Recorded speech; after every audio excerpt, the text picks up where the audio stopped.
All right. Good morning. And let's start our Sunday class, Gita class, with some mantras. Om Parthaye Pratibodhitam Bhagavata Narayan Swayam Vyasen Gratitam Puran Munina Madhye Mahabharatam Advaitamrit Varshine Bhagavati Mashtadashadhyayane Am Twam Anusandhame Bhagavad Gita Bhavatveshine Namo Astu Te Vyas Vishal Buddhe Full Arvind Ayat Patra Netar Yen Tavya Bharat Tail Purnaha ज्ञान में आ प्रदीप प्रपन्न पारी जाताए तोत्र वेत्र इकपानये ज्ञान मुद्राए कृष्णाय गीता अमृत दुहे नमः सर्वोपनिषदो गावो दोग्धा गोपाल नंदना पार्थो वत्सा सुधीर भोगता दुग्धम गीता अमृतम महत वसुदेव सुतम देवम कंस चानूर मर्दनम देवकी परमानंदम कृष्ण वंदे जगत गुरुम भीष्म द्रोण तटा जयद्रथ चला गांधार नीलोत्पला शल्य ग्रावती कृपेन वहने कर्णेन वेलाकुला अश्वत्थाम विकर्ण घोर मकरा दुर्योधन अवर्तने सो तीर्णा खलु पांडवै रन नदी के वर्तका केशवा पाराशरे वत्सरोजमलम गीता अर्थ गंधोटकम नानाख्यानक केसरम हरि कथा संबोधन अबोधितम लोके सज्जन षटपद रह रह पेपिये मानम मुदा भूयाद भारत पंकजम कलिमल प्रध्वंसी न श्रेयसे मूकम करोति वाचालम पंगुम लंघ्यते गिरिम यत्कृपातमहं वंदे परमानंद माधवम यम ब्रह्म वरुण इंद्र रुद्र मरुताः स्तुन्वन्ति दिव्ये स्तवे वेदै सांग पद क्रम उपनिषदै गायन्ति यम सामगा ध्यानवस्थित तद्गतेन मनसा पश्यन्ति यम योगिनो यस्यन्तं न विदुसुर असुरगणा देवाय तस्मै नमः. So we are trying to understand Lord Krishna's message in chapter 8, Akshar Brahm Yoga.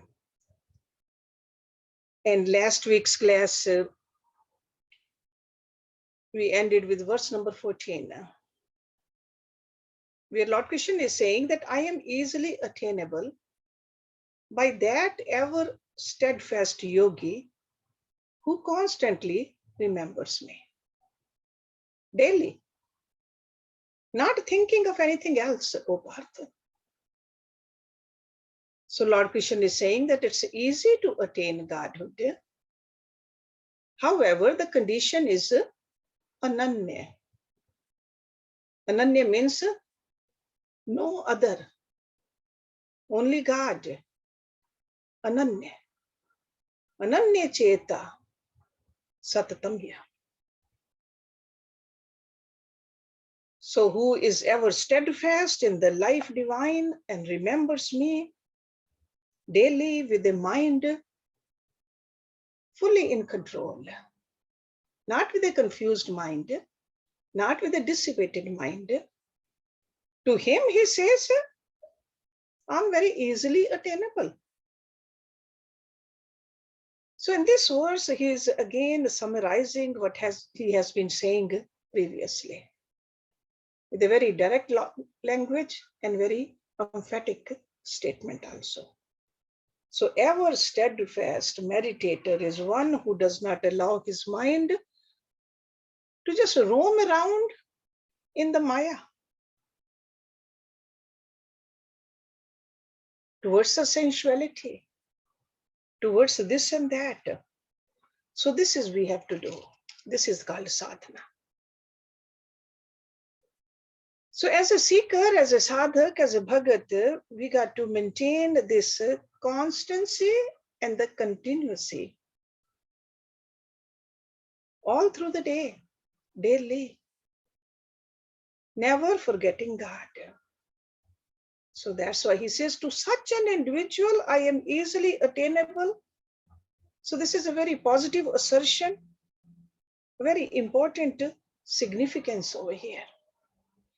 And in the next verse, he is giving us the result of attaining God. Because why attain God? Why not just keep on doing what we are doing over here? Little bit of thinking God and most of the thinking about non-God. What's wrong in that? Why should a person struggle so hard to realize the self? Listen to this beautiful verse, verse number 15. Mam upetye punah janam dukh alyam ashashvatam na apnuvanti mahatmana samsiddhim parmam gata. Mam means to me, upetye, having attained, punah, again, janam, birth, dukh alyam, the place of pain, place full of miseries, dukh alyam. Alyam means a house full of dukh, pain, sorrow.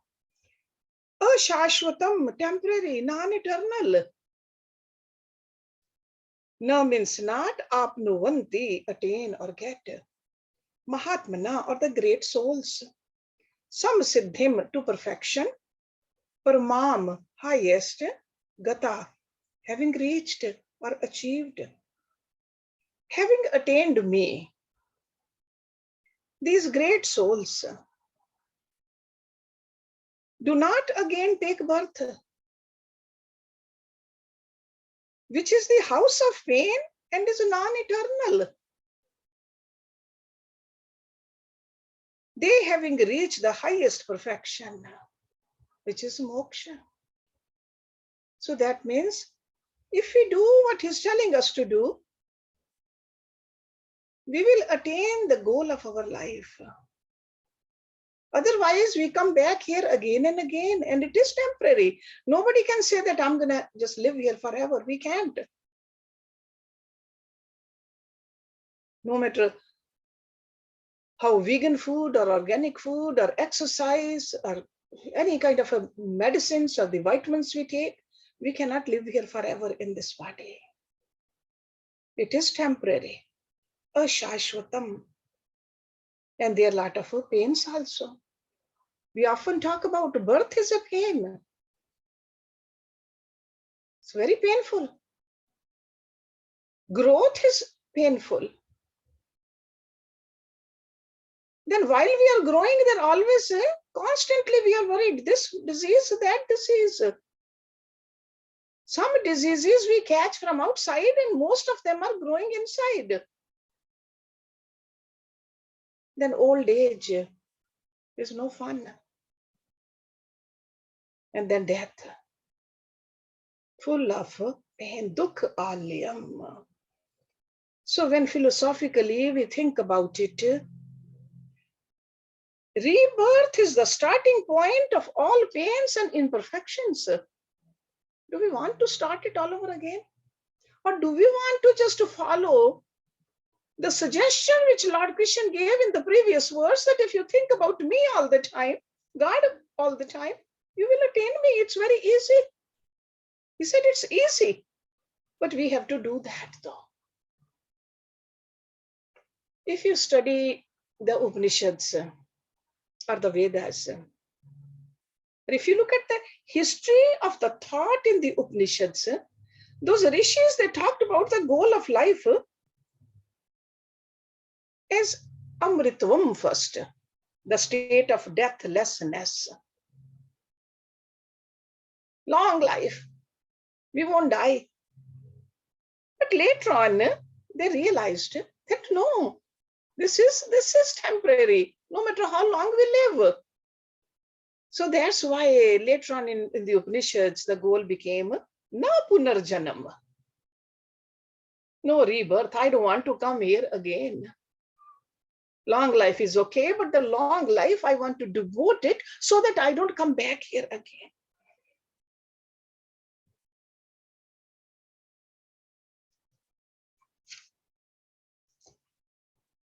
Ultimately, we get whatever we have made ourselves worthy of. It's our own karmas. Through our chosen efforts, God has given us that freedom. What do we want to choose? Those who remain with their consciousness turned towards God continue rotating in the wheel of birth and death. But a person who's exclusively devoted to God, exclusively, that ananya bhakti, God says, will have my divine abode. Then we won't come here again. So birth was the beginning of all pains. So that's why the goal of life should be that state of no more birth. No more birth. But are there seekers who come back not reaching this highest, where there's no birth, and they come back as a being again? Lord Krishna talks about that in the next verse. Abram bhuvanat lokaha punha avartinah arjuna mam upetye tu konte punarjanam na vidyate. Abram bhuvanat, up to the world of Brahma. Lokaha, worlds. Punha avartinaha, subject to rebirth. Arjuna. Mam means to me, upete, having attained, tu means but, konte, Arjuna, punarjanam, rebirth, na vidyate. Na means not, vidyate means is. Worlds up to the world of Brahma are subject to rebirth.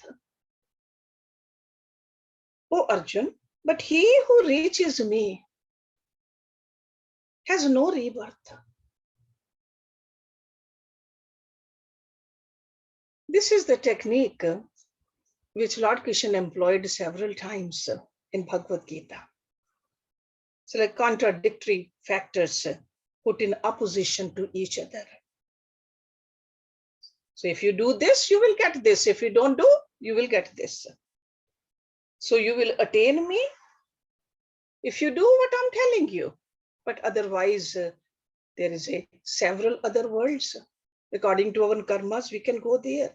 So the theory of a gradual liberation, Krama Mukti, is there too. Krama Mukti means you do the sadhana.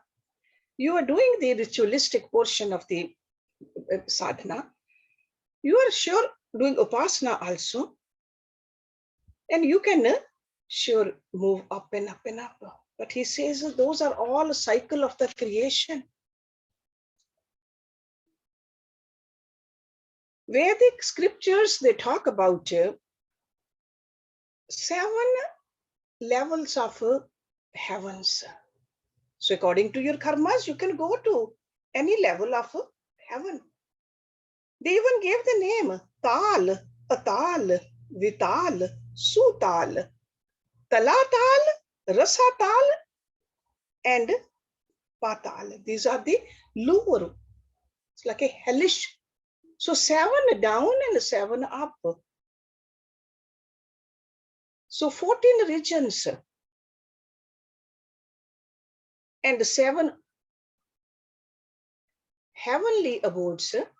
Bhu, Bhava, Swa, Mahajana Tapa Satya, which is called Swarag. So any place over here, whether it's in the lower or the upper regions, we come back again according to our karmas. We just stay there according to that. So all these 14 worlds in the universe are within the realm of Maya, as they say, Maya.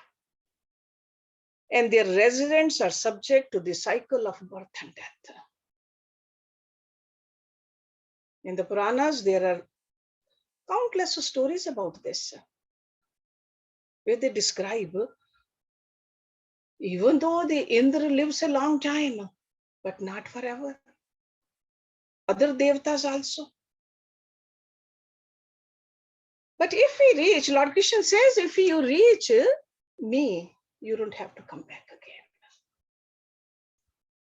So anybody who has awakened to the rediscovery of their eternal nature, who you are, the Atma, the self, there is no return to the plane of limited existence. Okay, so then up to us. Do we want to just keep coming back again in the house of misery? Or do we want to just finish this off? Choice is ours. Number 17. Sahasra yuga paryantam aha yat brahmanaha vidu ratrim yuga sahasra antam te aha ratra vidajana. Sahasra means 1,000. Yuga is eons. Paryantam, ending. So ending in 1,000 yuga. Aha, a day, one day. Yat means which? Brahmana, of Brahma. Vidu, no. Ratrim, the night. Yuga sahasra antam, ending in 1,000 yugs. Te means day. Aha, ratra vida, knowers of the day and night. Jana, people. Those people who know the length of the day of Brahma, which ends in 1,000 yugs. And the night, which also ends in 1,000 yugs. They know day and night. So this concept of time and space he's talking about over here. It's a measurement of that. We all know that time hangs heavily, almost moves at a snail's pace when a person is agitated. Good times, they fly.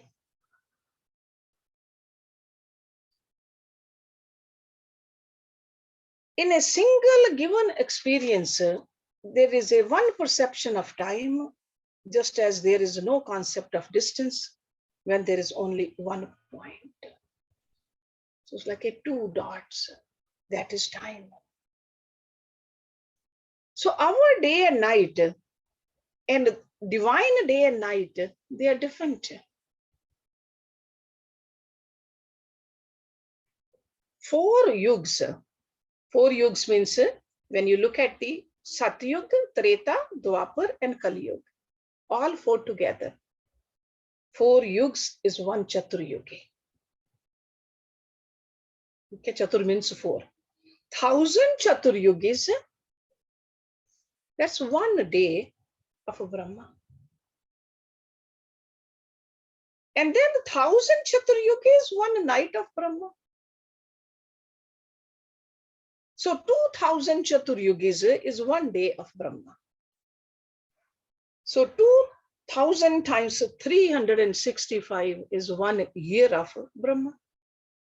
And according to this calculation, the life of Brahma is 100 years. It's very long, but still it's limited. It's not eternal. Then they even talk about the Puranas, the life of Brahma, the life of Vishnu, and life of Shiva also. Life of 1,000 Brahmas is equal to 24 minutes of Vishnu's life. So Vishnu lives longer than Brahma. And 1,000 Vishnus is only 24 seconds for Shiva. This is all given in the scriptures.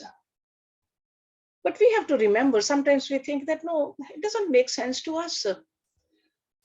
But look at it. We are all familiar with some of the insects which are born in the night.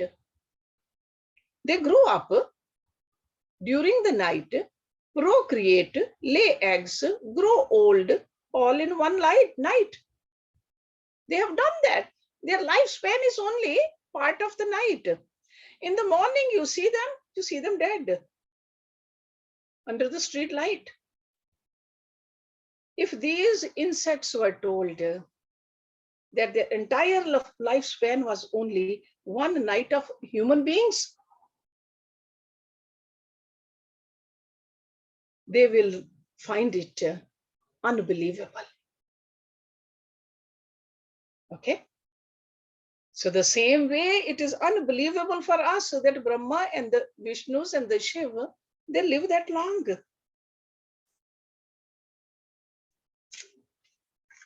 So in this verse, he says, those people who know the length of the day of Brahma, which ends in 1,000 yugs, and the night which also ends in 1,000 yugs, they know day and night. So Lord Krishna is taking our attention towards the length of time. What does it really constitute? Because when a person delves deep into the secret ways in which the mind projects the world of objects, he understands the power of mind also. And it also understands the concept of the creator, the Brahma, concept of the sustainer Vishnu, and the concept of the annihilator, the Maheshwar. Okay, it's just like you expand your mind when you delve into these kind of issues. Number 18. Avyaktat vyakteha sarvaha prabhavanti aha agme ratri agme pariliyante tatra ev avyakt sangyake. Avyaktat, from the unmanifested. Vyakteha, manifested. Sarva, all. Prabhavanti, proceed, emanate. Aha agme, at the coming of the day. Ratri agme, coming of the night. Praliyante, dissolve. Tatra means there. Ev means verily. Avyakta sangyake, in that which is called the unmanifested. Okay. From the unmanifested, all the manifested proceed at the coming of the day. At the coming of night, they dissolve verily in that alone, which is called unmanifest. Sometimes we wonder, our loved ones, when they die, where do they go? We don't see them. The body is just like a casing left behind, cannot move, cannot talk. The real thing has gone into the unmanifested. We cannot perceive it with the eyes. It could be right there in front of us, but we cannot see it. We cannot talk. So we came from unmanifested, and then for a short period we are manifested, and then we go back into the unmanifested. In Bhagavad Puran, Shukdev Ji tells Parikshit. Who is Parikshit? Parikshit is a grandson of Arjuna. Bhagavad Puran is a conversation between Shukdev, who is a son of Vyasji, and Parikshit, who is a grandson of Arjuna. Shukdev Ji tells Parikshit that just as a child makes structures with the toys,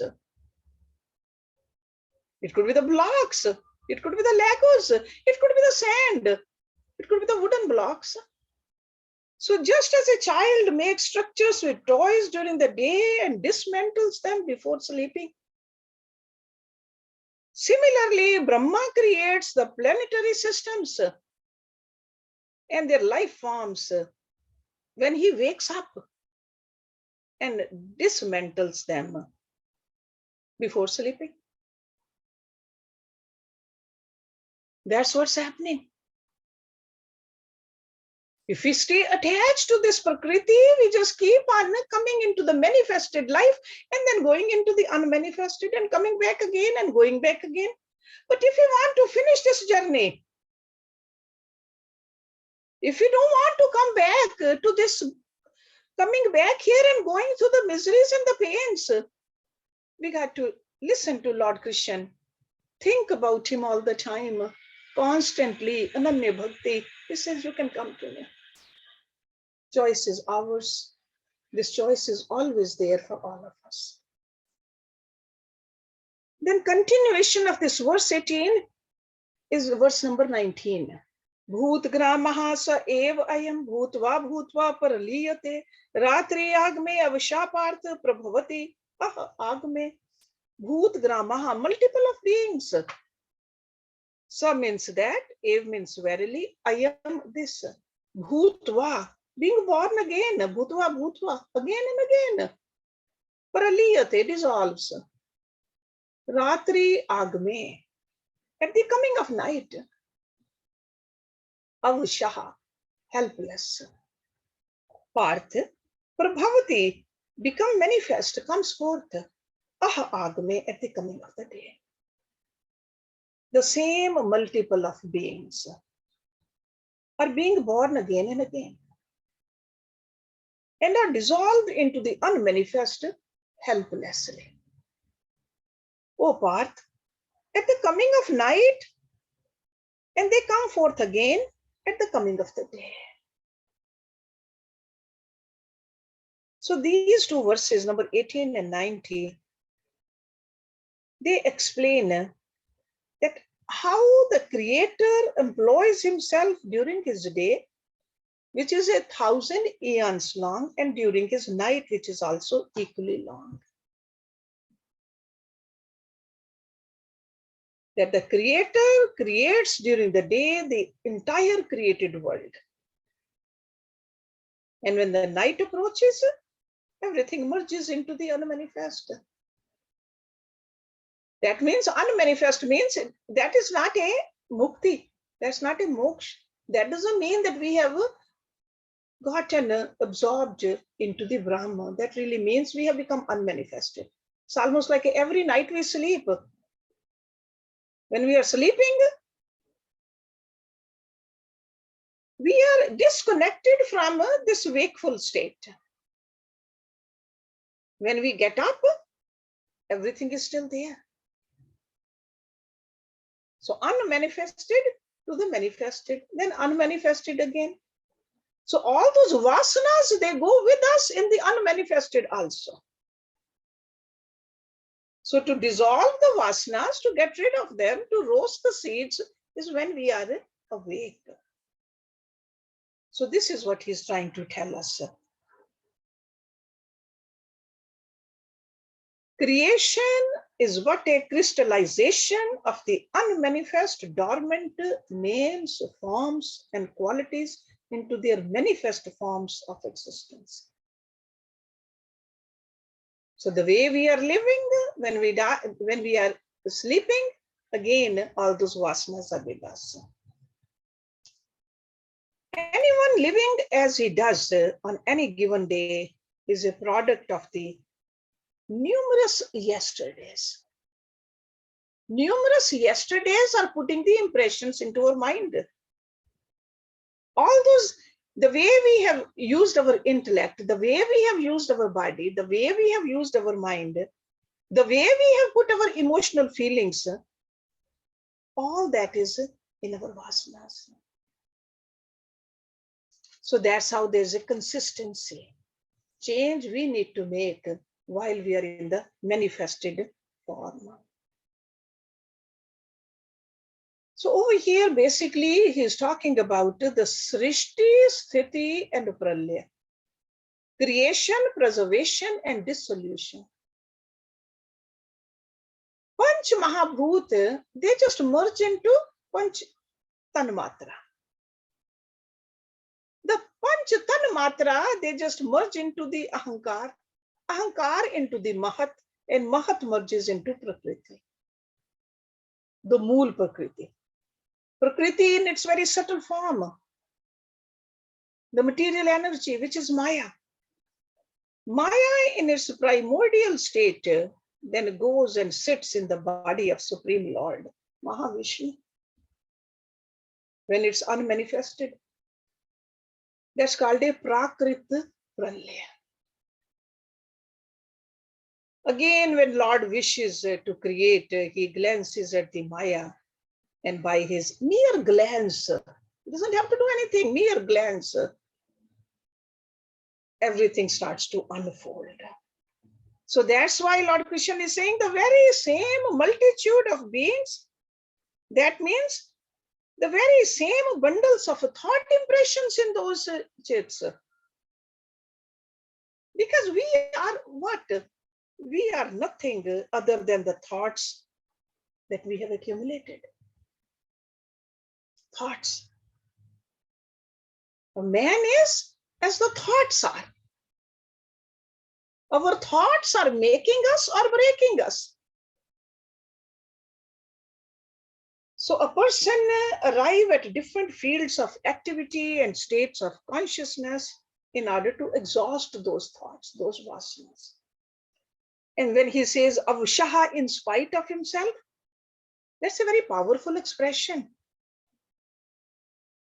which is indicating the incapacity of an individual to disinherit himself from any past. If I have cultivated some good impressions, I'll have to go through that. If there is something not so good, I'll have to go through that also. So the past always faithfully follows us like our shadow. We got to be very careful. We got to always face towards the light of knowledge.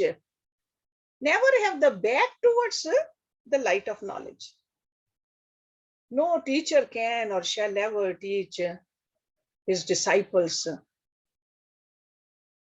that I will just instantaneously liberate you. No. No guru says that. No avatar says that. We got to cultivate the divine tendencies. We got to change our thoughts. We got to be responsible for our actions, responsible for our feelings.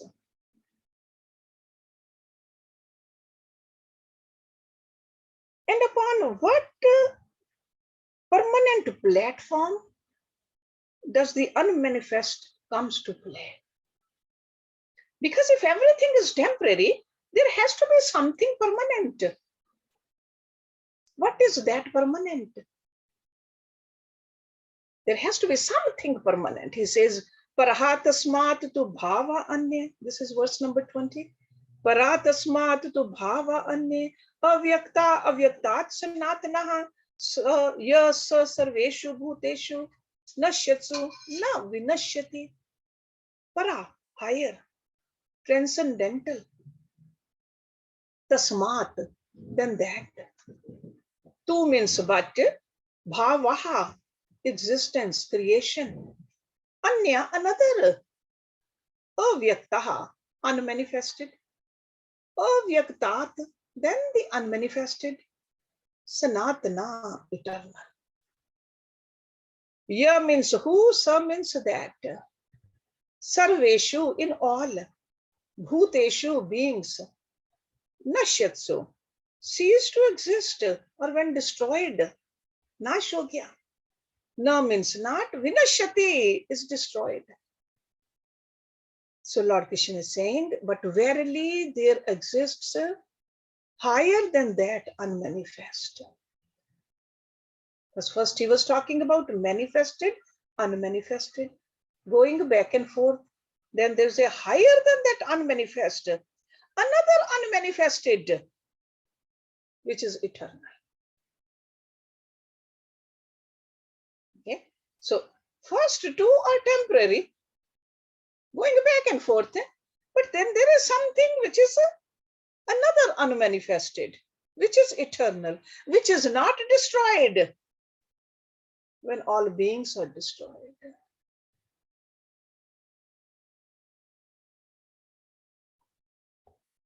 We have all gone to schools, colleges. There used to be blackboards. Different teachers will come and write on those blackboards and erase it. Next teacher will come write something. But it's a substratum, the blackboard. Writings, they were erased. It could be beautiful writings in English or math or any other subject, but they were erased. But that the substratum was always there. And this is the substratum he's talking about over here. Brahmas come and go. Brahm remains. That is eternal. That which is not destroyed, but the destruction of all beings, bhoots.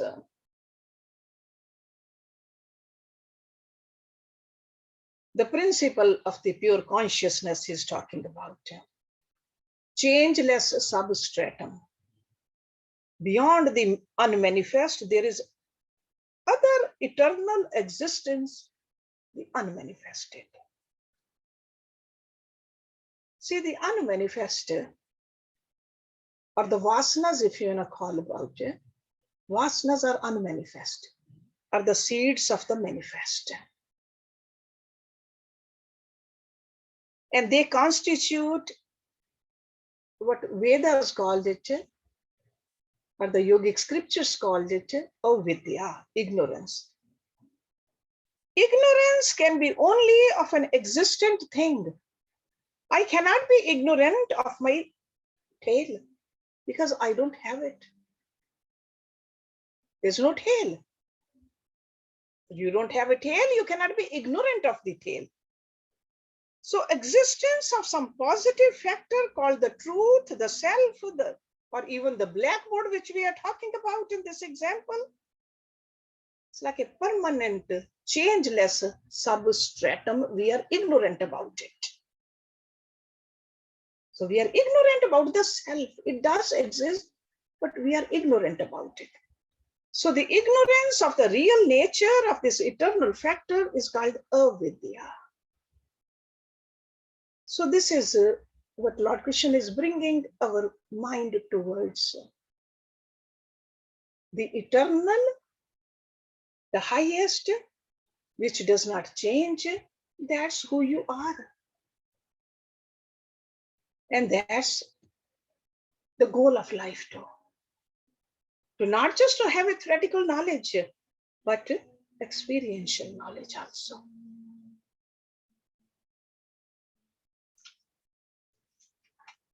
We'll start our next week class with verse number 21. And beautiful word, parvyom, we will try to understand. What is that? Parvyom. Let's end the class here. Om Purnamada Purnamidam Purnat Purnamudachyate Purnasya Purnamadaya Purnamev Avashishyate. Om Shanti Shanti Shanti Om. Before we have the questions today, I would like to request Mary to do the bhajan because he has to come to the ashram right after this class for the satsang.